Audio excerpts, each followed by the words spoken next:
사로잡힌 시선, 따뜻한 공정의 가치로 함께합니다. 황보선의 출발 새 아침. 네, 황보선의 출발 새 아침 2부 시작합니다. 자, 2부는요. 지금 이 시각 가장 많은 관심 받는 뉴스 만관뉴 코너로 시작하겠습니다.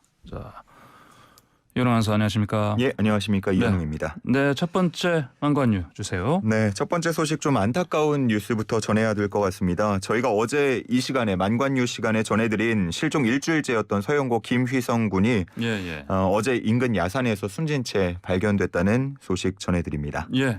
어제 만관뉴 끝나고 조금 있다가 이제 속보로 들어왔었어요. 예. 발표는 8시경에 나왔는데 일단 발견 시각은 오전 6시 33분경이었습니다. 인근 야산에서 김 군의 시신이 발견된 건데 발견 당시에 좀 반듯한 자세로 누워 있었다고 전해지고 있고요. 복장은 교복을 입은 그 마지막 CCTV에 찍혔던 그 상태였다고 합니다. 경찰은 현재 타살로 의심할 만한 단서는 아직 발견이 되지 않았고 김 군이 극단적인 선택을 한 것으로 현재는 보고 있습니다. 극단적인 선택이요. 뭐 유서 같은 거는 발견되지 않았고요. 예, 유서는 따로 나오지 않은 것으로 전해졌고요. 경찰은 유족 동의를 거친 후에 국립과학수사연구원에 부검을 의뢰해서 좀 더 정확한 사인을 확인할 예정이라고 밝혔습니다. 예. 그렇다면은 이 죽음의 어떤 배경이랄까요? 추정할 만한 어떤 게 있었습니까? 일단 뭐 지금까지 나오고 있는 얘기는요. 김 군의 휴대전화 포렌식 분석 결과 이 전날 지인에게 진로 문제와 관련해서 신변을 비관하는 내용의 메시지가 있었다고 합니다. 근데 또 유가족 측에서는 평상시에도 진로 문제 등으로 대화를 많이 나눴었고 고3으로서 받을 만한 스트레스 정도라서 문제될 것은 아닌 것 같다라고 진술을 한 것으로 알려졌는데요. 그 이유 뭐 지금으로서는 예단할 수 없겠습니다. 그래요. 근데 또 이런 사건 또는 사고가 생기면 요즘은 그 누리꾼들이 뭐 음모론이라든지 뭐 다른 방향으로 또 가능성을 주장하지 않습니까? 그렇습니다. 뭐 때로는 이제 누리꾼들의 그런 추측이 뭐 사건 해결의 실마리가 되는 경우도 있습니다만 또 반대로 유족의 마음을 더 아프게 하는 경우도 있죠. 지금도 뭐 누리꾼들 사이에서 여러 가지 추측이 나오고 있는데요. 뭐 극단적 선택을 할 사람이 교통카드를 충전하고 문제집을 샀겠느냐. 유서도 없이 극단적 선택을 하는 사람이 누가 있냐. 뭐 이런 이야기들 나오고 있습니다. 뭐 관심을 많이 가져주는 건 좋습니다만 억측은 좀 자제할 필요가 있을 것 같고요. 지금은 좀 애도하면서 수사 상황 지켜보는 게 좋겠습니다. 예, 그렇게요. 이재정 경기교육감이 이제 교육 책임자로서 사죄의 마음을 표현한다. 또 애도 마음을 표한다 이런 얘기를 했는데 참 마음 아픈 소식인데요. 저 고인의 명복을 빌겠습니다. 다음 소식 주십시오. 네, 두 번째 만관뉴는요. 기가 막힌 LH 직원들의 부동산 투기입니다. 뭐 또 나온 게 있어요? 예, 합수본 정부합동 특별수사본부가 어제 기자간담회를 열어서 뭐 현재까지의 조사 상황 브리핑을 했는데요. 듣고 있으면 정말 뭐 해도 너무한다라는 이야기가 나올 정도입니다. 그래요. 먼저 3기 신도시 투기 혐의로 구속된 LH 직원 정모 씨의 자금 흐름을 수사하는 과정에서 의심스러운 점이 하나 포착이 됐는데요. 그래요? 2016년 전북 전주에 차려진 부동산 개발 회사가 발견이 된 겁니다. 이 법인에는요. 정 씨 등 LH 직원들이 차명으로 참여한 것으로 파악이 됐고요. 합수본은 이곳에 이제 지인과 친인척 등 수십 명이 관여된 것으로 보고 현재 수사를 더 진행하고 있습니다. 아, 그래요? 그러면은 이게 그러면 이것도 사실 뭐 내부 정보를 이용한 거 아닙니까? 그렇죠. 내부 정보를 그냥 이용해서 본인이 뭐 땅 투기를 한 정도가 아니고 부동산을 아예 차려가지고 법인을 차려서 한 거니까 이게 진짜 너무하다라는 이야기가 나오고 있고요. 그리고 또 다른 직원 같은 경우에는 정부 사업을 이용해서 뒷돈을 챙긴 그런 경우도 있었는데 정부가 이제 매입 임대주택 사업을 위해서 빌라나 오피스텔을 이렇게 사들이지 않습니까? 이때 LH가 시세보다 비싸게 매입하도록 도우면서 그 차액에 대한 약간 뒷돈을 받아 챙긴 그런 경우도 지금 나왔습니다. 그리고 또 경기 성남 지역 재개발과 관련해서 LH 전현직 직원들이 공인중개사와 결탁을 해서 투기한 정황도 확인이 돼서 계속 수사를 하고 있습니다. 그래요. 지금 합수본에서 지금 그럼 지금까지 총 몇 명을 지금 구속한 거죠? 3천 구속보다도 일단은 일단 수사 또는 내사 상황을 보면 765건, 765건에 3,300여 명 정도 지금 된 것으로 발표를 했고요. 이 중에서 검찰에 송치한 인원은 1,044명입니다. 그리고 구속이 됐거나 구속 수사가 진행 중인 경우는 30명이라고 밝혔는데요. 뭐 일단은 상황이 진행되고 있으니까 일단은 계속해서 변할 수 있을 것 같습니다. 그리고 고위 공직자에 대한 수사도 이어가고 있는데 또 최근에 물러난 김기표 전 청와대 비서관에 대한 내사도 시작한 것으로 알려졌습니다. 그래요. 예, 알겠습니다. 자, 그리고 여당에서 이제 그 국민의힘 야당도 그 의원들하고 가족들에 대한 그 전수조사 부동산이요. 이거 시작됐죠? 예, 어제 시작이 됐고요. 결과는 좀 지켜봐야 할 것 같습니다. 시간이 걸리죠. 한 달 정도는 걸릴 것 같은데 보니까 적어도. 예, 알겠습니다. 다음 소식 주세요. 네, 세 번째 왕관류 공군사관학교에서 사라진 실탄 140발입니다. 예, 실탄 140발이요? 예, 어제 이제 공군의 입장이 전해졌는데 공군사관학교가 지난 22일 2분기 총기 탄약 점검에서 탄 수량이 전산상의 수치보다 140발, 140발 적은 것으로 확인이 됐습니다. 이를 상급 부대에 보고를 했고요. 지난 24일부터 공군본부 군사경찰주관으로 현장 감식 그리고 정밀 점검 벌이고 있습니다. 그렇군요. 자, 그러면 이제 실탄이 사라진 건데 이게 어떻게 사용될지 어떻게 알겠습니까? 위험한 상황 아닙니까? 맞습니다. 예. 이게 22일에 사라졌는데 한 일주일 정도 지나서 알려졌지 않습니까? 그러다 보니까 뭐 보고 체계를 지킨다고 시간이 좀 걸린 것으로 현재까지는 보이는데 만약에 그 사라진 실탄 탄약 때문에 그동안 어떠한 피해가 발생했다면 정말 뭐 큰 비판을 피해갈 수 없었을 것으로 보이고요.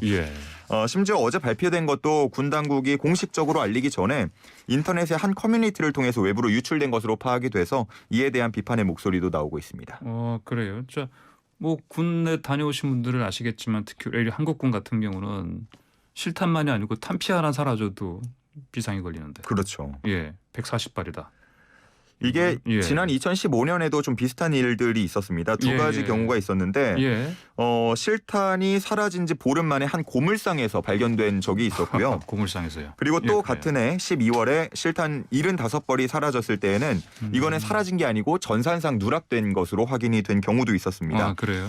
그래서 이번에도 실제로 이게 분실된 것인지 사라진 것인지 아니면 전산상의 오류인지 일단 지금 그것부터 확인을 하고 있습니다. 그래요? 그렇군요.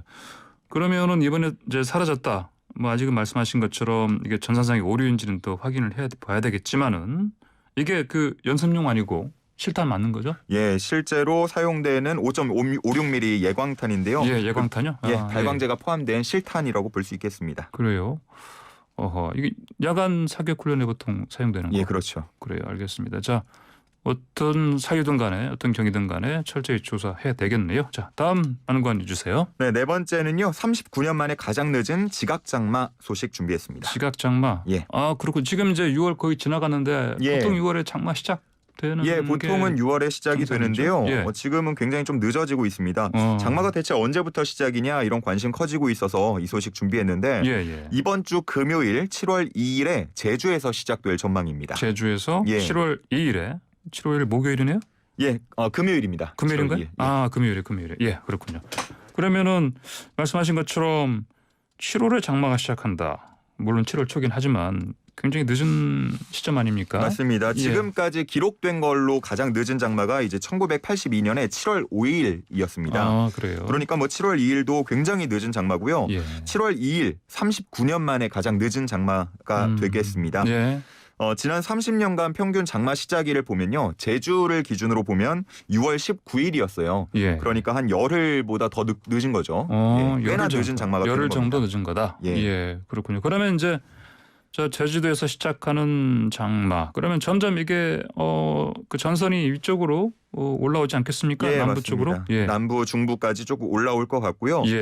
그 작년에 왜 장마 굉장히 길지 않았습니까? 굉장히 길었죠. 6월 24일부터 8월 16일까지 54일 동안 장마가 이어지면서 역대 최장 기록을 경신했는데요.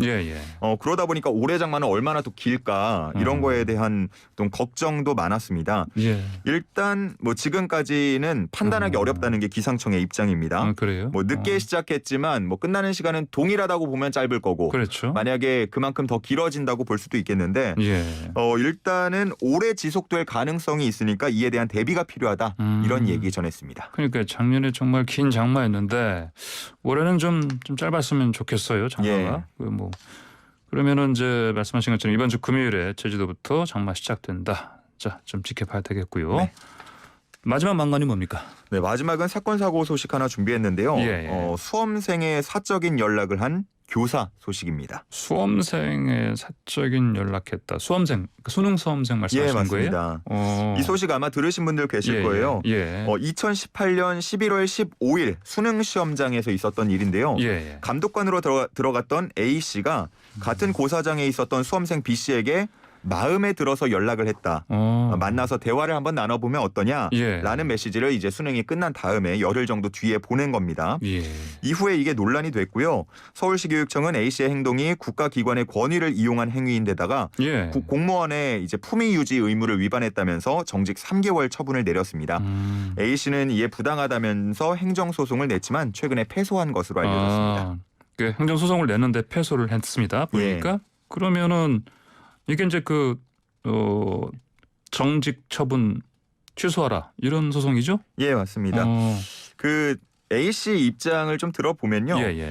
일단 보도에는 마치 고등학생한테 고3 수험생한테 연락을 한 파렴치한처럼 나오는데 자기가 연락한 사람은 30대의 늦깎이 이제 수험생이었다라고 말했고요. 고등학생이 아니었고 그리고 수능 감독관을 하면서 얻은 정보를 이용해서 연락한 것이 아니다라는 게 A 씨의 주요 입장입니다. 그래요? 그게 언뜻 이해가 안 가는데요? 어떻게 그럼 얻었다는 얘기예요? 이전에 카페에서 만난 적이 있는데 그 이제 피해자 B 씨라고 부르겠습니다. 피해자가 멤버십 포인트 왜 그런 거 적립하지 않습니까? 그런 거 적립할 때 휴대전화 번호를 부른 거를 옆에서 듣고 기억을 했다가 연락을 한 것이다. 그러니까 이게 수험장에서 있었던 일과는 전혀 관계가 없이 그냥 나는 한 남자로서 내가 마음에 드는 여성에게 순수한 마음으로 연락을 한 것이다. 이런 해명을 했습니다. 그래요? 재판부에서 뭐 인정을 합니까? 인정 안 했습니다. 그렇죠. 보통은 이제 포인트 적립할 때 뭐 다들 경험 있으시겠지만 그 패드에 직접 이렇게 번호를 적거나 그러면 당연히 음성으로 나오지 않기 때문에 뭐 옆에서 들을 이유가 없겠죠. 그러거나 아니면은 이제 뭐 뒷자리만 말하는 경우 있지 않습니까? 몇몇 번이요 이렇게 말하는 경우가 많다 보니까 이런 거를 기억해서 연락한다는 거 불가능에 가깝다라고 본 것 같습니다. 알겠습니다. 오늘 만관은 여기까지 듣겠습니다. 고맙습니다. 네, 감사합니다.